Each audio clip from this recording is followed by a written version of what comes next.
Yeah, so I think it's important to hear from both of you your opinions of the radicalization of Islam and how we can deal with it in Sweden. Because I also think it's important to not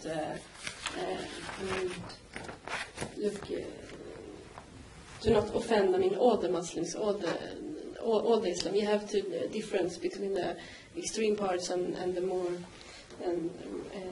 secular parts and non-extreme parts. At the same time, we have to have good knowledge about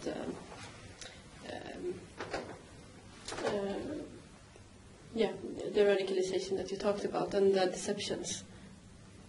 And this is really difficult, I think, and we have to learn more, and we're open to learn more and to be better, so people actually can listen to us and not to just say that we are Islamophobic and hate people that hate, because we are not. And but we have to make important points here about what's happening to Sweden, and we are the only party, I think, that's there to do that. So that's why we have to do it in a good way, so that people listen to us. And you're right, and we think. I agree with you that it's important for us to show our support for Israel and to Jews, because that will completely go against all the people that say that we are Nazis, because of course we are not. But there are one question within the party that caused some discussion, and that is the circumcision. I think you're aware of that. And I think, but we don't want to we don't want that. I know that it does, but we don't want it to offend, Jews, because that is the most difficult question, I think. But it is, I think, because people here, they don't have in Sweden, they don't have the knowledge, and they see it as inhumane. Yeah, they see it as something you do to the child that you never can take back. And there are also some doctors, organizations in Sweden that think that you should wait until the child are at least 12 years old, so they can choose it for themselves. So it is a discussion, but we see what happens in the development in the party according to. It's so important for us to show our support to Jews and to Israel. So can I say one thing? Yeah? One small thing about that. Okay. First of all, this is a tradition that we've had for about 4,500 years, and in the United States, a majority of the males are circumcised, and they are all circumcised as babies.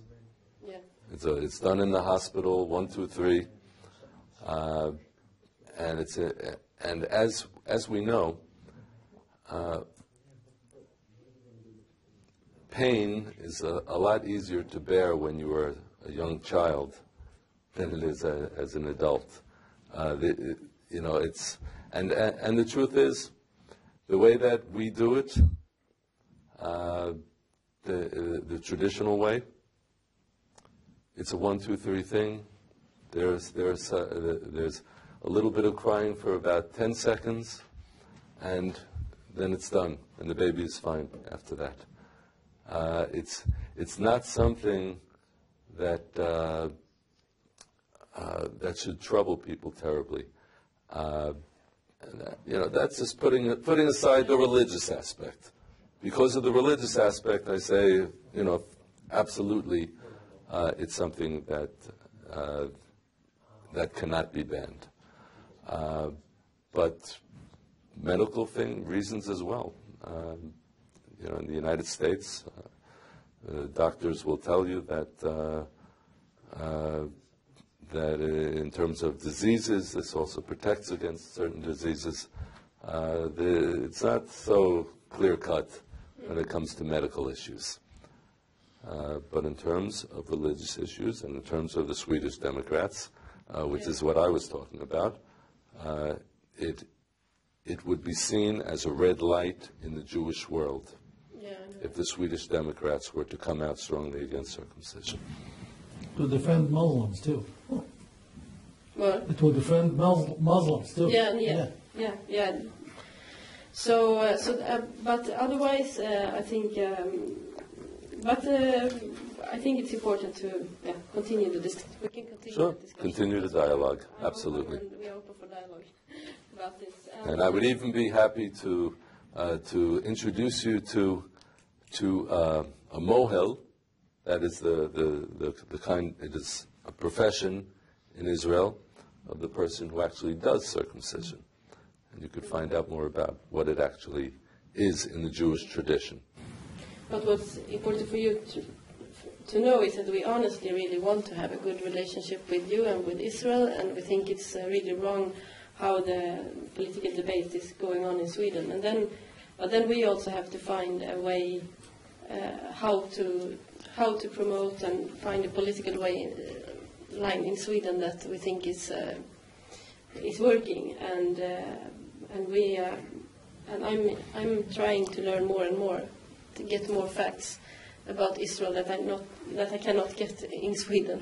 Sure. Here, because here I think most of the parties are locked in one, to look at in one view, and I want to spread my view. I want to learn more and listen to people and to. We need to be honest, and we need to seek truth. Yes, I want to seek the truth. Seeking the truth is absolutely one great thing. But again, to make the actual influence, you have to, tackle the joints of the solid beliefs. For example, a great part of you believe that already, for example, Israel is evil, apartheid.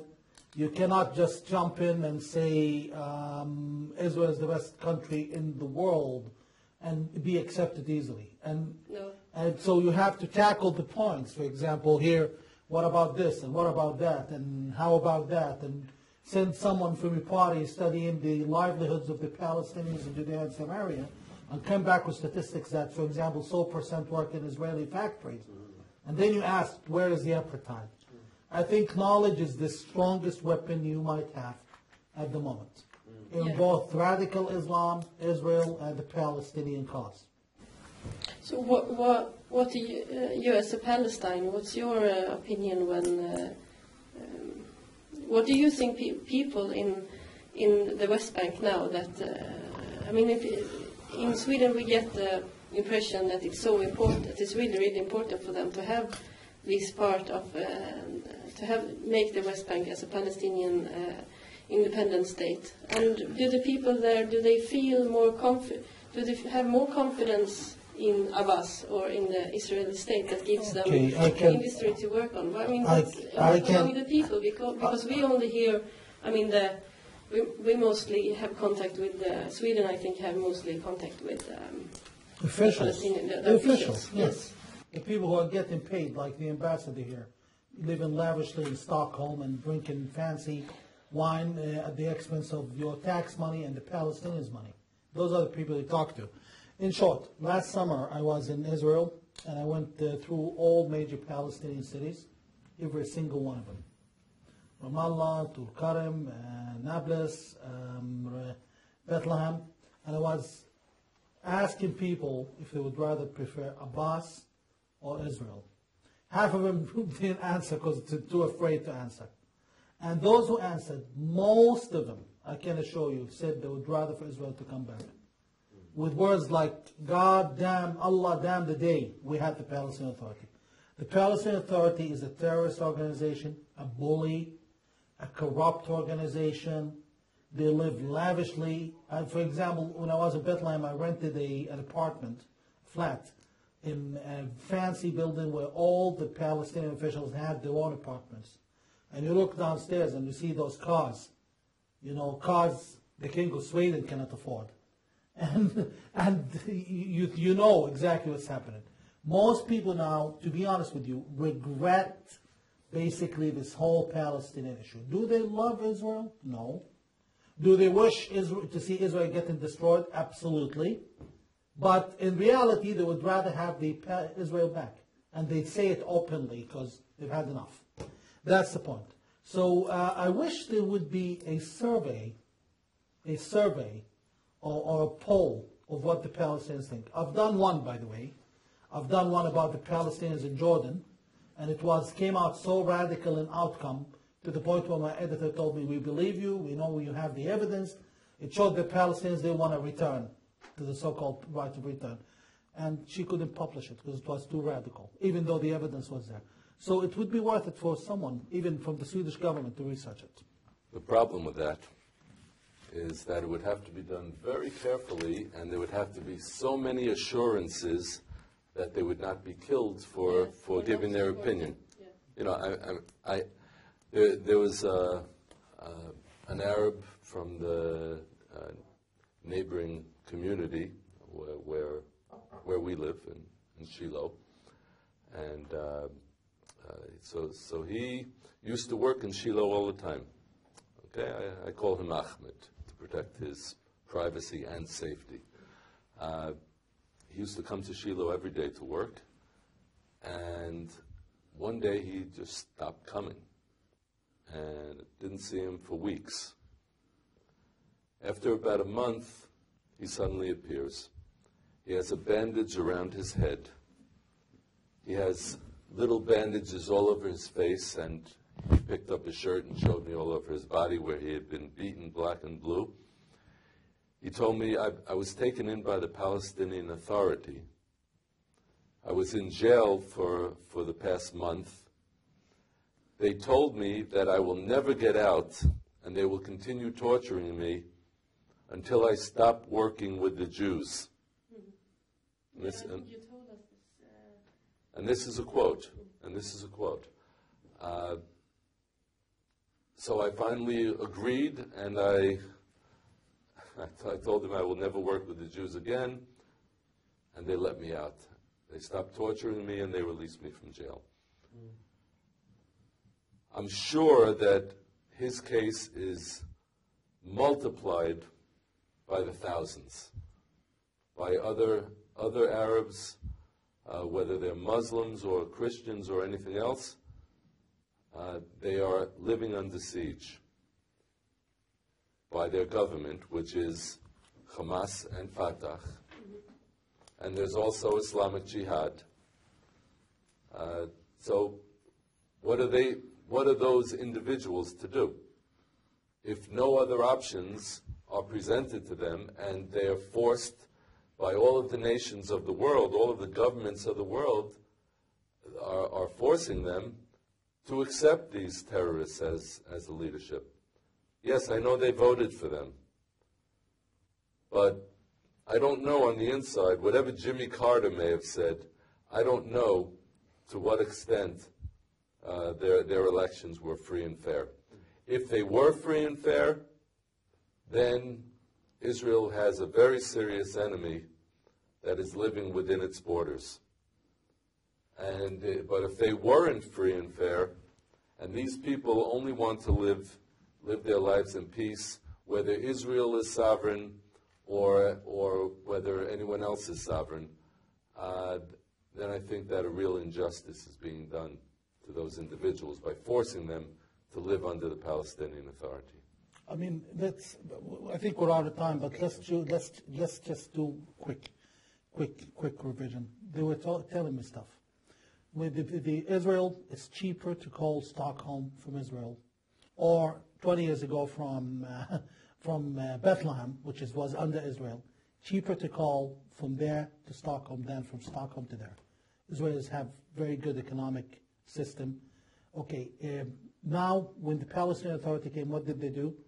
They issued a new number, a new area code for themselves, where the phone calls are 2 times the price. They do nothing.